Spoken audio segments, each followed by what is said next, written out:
الحكومة الحالية في الهند تعادي الإسلام والمسلمين. نعم، هي تعادي وتعتدي على مقام النبي محمد صلى الله عليه وسلم، وتعادي وتعتدي على 200 مليون مسلم.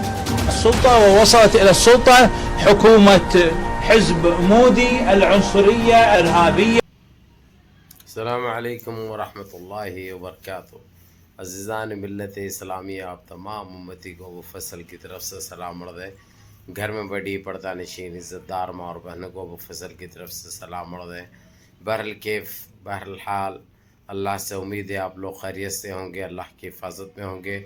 ان شیطانوں کی شیطانیت سے، ان ملونوں کی ملامت سے، ان فرقہ پرستوں کی فرقہ پرستی سے، ان چال بازوں کی چالوں سے آپ لوگ محفوظ ہوں گے، اللہ کی حفاظت میں ہوں گے، اللہ کی عنایت میں ہوں گے انشاءاللہ۔ اللہ آپ لوگوں کی مدد فرمائے، اللہ آپ لوگوں کو اپنے حفظ و امان میں رکھے، اللہ اپنی حفاظت میں رکھے، اور ان پاک کھنڈیوں کو، ان نسل حراموں کو نست نابود کر دے، اللہ ان کو زمین بوس کر دے، اللہ ان میلی آنکھ سے ہمارے اسلام کو اور مسلمانوں کو دیکھنے والوں کو اللہ نست نابود کر دے اور زمین بوس کر دے۔ بولو آمین۔ تو بہرکیف آپ نے یہ سنا، کچھ 20-21 سیکنڈ کا اس لیے رکھا میں کیونکہ یہ چیزیں تو ڈیلی ہو رہے تھے، لیکن آپ لوگوں کو میں اس لیے ویڈیو نہیں رکھ رہا ہوں، میں ٹویٹ لگا رہا ہوں کہ آپ لوگ اس پہ مجبور ہو گئے ہیں کہ ابو بھائی ابھی خالی ٹویٹر لگا رہے ہیں، بس اس کے ٹویٹر کے اسکرین شاٹ رکھ رہے ہیں، اس لیے نہیں لگا رہا ہوں ویڈیوز۔ اب جو بولتے ہیں عربی میں وہ لوگ آپ لوگوں کو بہت کم لوگوں کو سمجھ میں آتی ہے، ایسے کچھ 5-10% ہوں گے جو سمجھ سکتے ہیں۔ یہ تھے ہمارے کویت کے وزیر داخلیہ، جو جس طریقے سے، حالانکہ اس کے بعد وہاں کے تقریباً 2 منسٹر نے اور وزارت اشغال، وزیر اشغال، وزیر دفاع نے بھی اپنے غصے کا اظہار کیا اور ان لنڈوں کے اوپر ایکشن لینے کی بات کی۔ ان کے اوپر صرف پابندی لگانے سے یا ان کو بینڈ کرنے سے یا ان کا بائیکاٹ کرنے سے کام نہیں بنتا، ان کو ان کی اوقات دکھانا بہت ضروری ہے۔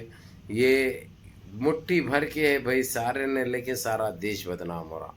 حالانکہ ہمارا اپس منتری، ہمارا پردھان منتری بولتے شاید، پردھان منتری جس طریقے سے معافی چاہا ٹیلی فون کر کے، اور یہ بولا کہ دیش میں کبھی مسلمانوں کو اس نظر سے نہیں دیکھا جائے گا، اور کبھی مسلمانوں کے عبادت گاہوں کو اور مساجد کو ہم یقین دلاتے ہیں کہ ویسی کبھی کوئی حرکت نہیں ہوگی، لیکن یہ صرف جملے بازی کرتا ہے اور کچھ نہیں کرتا۔ آپ لوگوں کو اچھی طرح پتہ ہے اس کے یہ بیانیں، یہ چیزیں، یہ باتیں تو ایک زمانے سے دیکھتے ہوئے آ رہے ہیں، اور جب سے یہ آیا ہے، جب سے یہ ہمارے دیش کا یہ حال ہوا، یہ سارے چیزوں کا آپ لوگوں کو علم ہے۔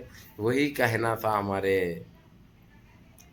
وزیر داخلیہ کا، جو کہ کافی برہمی کا اظہار کیا، کافی غصے کا اظہار کیا، لیکن یہ ایک چیز تو صاف ہو چکی ہے ابھی کہ ان کی اوقات ان کو صحیح معنوں میں دکھا چکا ہے یار، دکھا چکا ہے کہ ان کو کوئی میلی آنکھ سے اگرچہ دیکھے گا تو یہ نہ بخشیں گے نہ ان کو چھوڑیں گے، ان کو کفر کردار تک پہنچائیں گے۔ یہ ایک ثابت ہو گیا۔ اب جب کہ آپ لوگوں کو یہ بتا دو میں کہ ڈیلی ایسے میٹنگیں ہو رہے ہیں، ڈیلی ان کے اوپر کارروائی کرنے کی مانگ چل رہی ہے۔ وہاں کی شعب، وہاں کی شعب بولے تو وہاں کی پبلک بالکل روڈوں پہ نکل آئی ہے۔ ان کو کچھ نہیں، ان کے اوپر کوئی ایسی چیز ہونی چاہیے تاکہ سارے مسلمان محفوظ رہ سکے۔ اب یہاں کی گودی میڈیا ہو گئی، یہ نیچ میڈیا، یہ بہکاؤ بہروپی میڈیا، یہ آتنکی میڈیا ایک ہی چیز کہہ رہی ہے۔ اب یہاں کے مسلمانوں کو مثال کی طور پہ کافی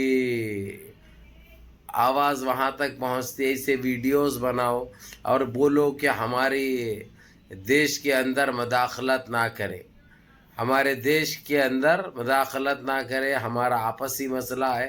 یہ آپسی مسئلہ کیسا ہو سکتا؟ ارے کم وقت ہو، ارے کون سے بیج ہے تم لوگ، آخر سمجھ میں نہیں آتا یہ کیسی میڈیا ہے، کون سی میڈیا ہے، کہاں کی میڈیا ہے، اور ان کی نسل کیسی ہے ان کی، یہ کس کا دھکا ہے، چاہے ربی کا لیاقت ہو، چاہے انجنا ام کیچپ ہو، چاہے امیش دیوگن ہو، یہ کون سی نسل، یہ پاکھنڈی اتنے پاگل ہو چکے ہیں. کون سا مسلمان بولے گا یہ بات نکل کے یہ ہمارا آپسی مسئلہ ہے، یہ اس میں مداخلت مت کرو. ارے تمہاری جن پت کا انڈا، مسجد خالی بھارت کے مسلمانوں کی نہیں ہوتی، یہ ساری دنیا کے مسلمانوں کی مسجد ہوتی ہے. اللہ صرف بھارت کے مسلمانوں کے نہیں ہے، ساری امت کے، سارے عالم کے رب العالمین ہے وہ، ساری امت کے ہے وہ، کسی کا چلنے والا نہیں ہے. اور مداخلت کیسا نہیں کرے، برابر مداخلت بھی کرتے انہوں، اور تمہاری پھوڑتے بھی، تمہاری اوقات دکھا رہے ہیں. آج تو تم کو اتنی تکلیف ہو رہی، تمہاری اوقات دکھائی جا رہی کہ تم 2 کوڑی کے، وہ بتایا جا رہا تھا، تم اتنا چیخ رہے، چلا رہے، تمہارے پکے، تمہارے نئے پکے بن گئے ہوئے، اب تمہارا حق رہے کس سے، تم کھا رہے کس سے، وہ تک پتہ نہیں ہے.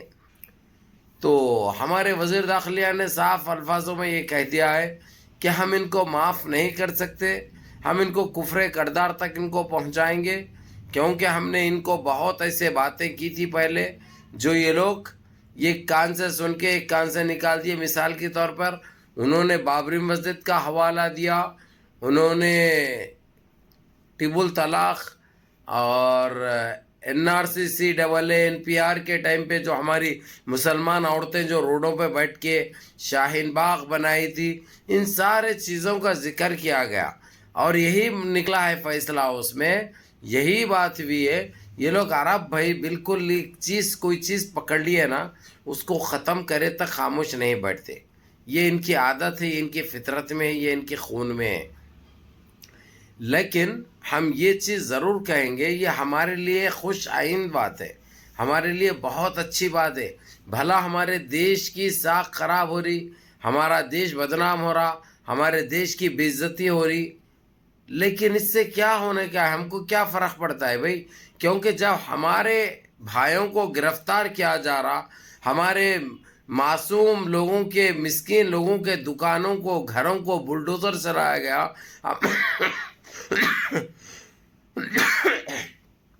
ہمارے عبادت گاہوں پہ بلڈوزر چلایا گیا، جب اندرونی بات تھی، جب یہ میڈیا کچھ نہیں بولی، اور کئیوں اسے ہمارے بچوں کو گرفتار کیا گیا جو ابھی چھوڑ رہے ہیں، ابھی چھوڑنا باقی ہے. لیکن اور سنو رے کمبختوں، ارے ناسور کے کیڑوں، ارے دیمکی کیڑوں، ارے گٹری غذا کھانے والے جانوروں، تمہاری کوئی اوقات نہیں ہے ہم سے بھیڑنے کی. ہم سے جو مقابلہ کر سکے وہ زمانے میں دم نہیں، زمانہ ہم مسلمانوں سے ہے، مسلمان زمانے سے نہیں، یہ بات یاد رکھو. اس لیے تم لوگ کچھ بھی اکھاڑ لو، کچھ حاصل ہونے کا نہیں ہے.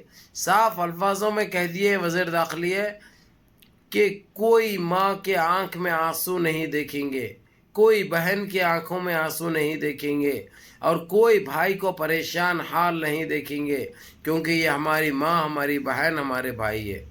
یہ ہمارے لیے بہت بڑی بات ہے، یہ ہمارے لیے بہت بڑی بات ہے. اور ایک چیز آپ لوگوں کو میں یہ بتا دوں میرے عزیز دوستوں، میرے بھائیوں، میری ماں اور بہنوں، ابھی ہمارے لیے ساری دنیا کے مسلمان تو مسلمان، غیر مسلم بھی ہماری مدد کر رہے ہیں.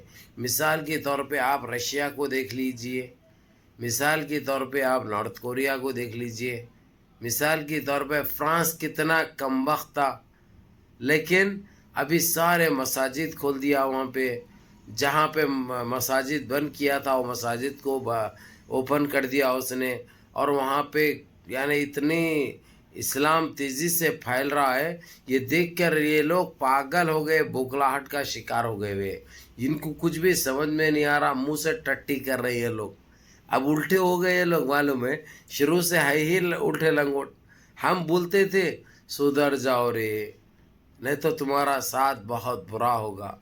اب سدھر جاؤ یا گزر جاؤ یا کچھ بھی ہو جاؤ، ہمارے کو اس سے بھی کوئی فرق پڑنے کا نہیں ہے، کیونکہ اب تمہارا وقت آ چکا ہے، اسی لیے تمہارے ساتھ یہ کامیں ہو رہے ہیں، اور یہ کرنے والے تمہارے اپنے لوگ تھے جو موقع دے کے تمہارے جو سارے امیدوں پہ پانی پھیرے، سارے تمہارے ارمانوں پہ پانی پھیرے، تمہارے سارے سازشیں بے نقاب ہو گئے، سارے چیزوں پہ سے پردہ فاش ہو گیا ہے تمہارا. اس لیے نہ تو تم بچ سکتے اب، نہ چھپ سکتے اب صرف اور صرف اپنے آپ کو سرنڈر کرنے میں بہتری ہے تمہاری. تمہارا ہر چیز کا حساب ہو رہا، کیونکہ اس پاک پروردگار، اس اللہ رب العزت نے تمہارا کام کرنے کے احکامات جاری کر دیے، جو کہ تمہارا کام اب برابر ہوگا انشاءاللہ. کیونکہ اللہ اللہ سبحانہ تعالیٰ تمہارے اوپر لعنت پھیر دیے ہیں، لعنت برسا دیے ہیں. تو اب تمہارے ساتھ تو یہ ہونا طے ہے، تمہارے ساتھ ایسے ہی ہوگا.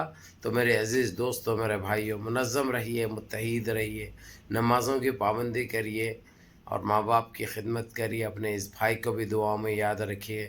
بہرحال نمازوں کی پابندی کرو، نمازیں مس مت کرو اللہ کے واسطے، کیونکہ نماز میں سب کچھ ہے میرے بھائی. اللہ سے گڑ گڑا کے مانگیں گے تو وہ پاک پروردگار ایسے ہی تم کو عزت سے نوازیں گے. تمہاری ہر وہ پریشانی دور ہوگی، ہر وہ کہ ان کی کوئی اوقات نہیں ہے. یہ تمہارے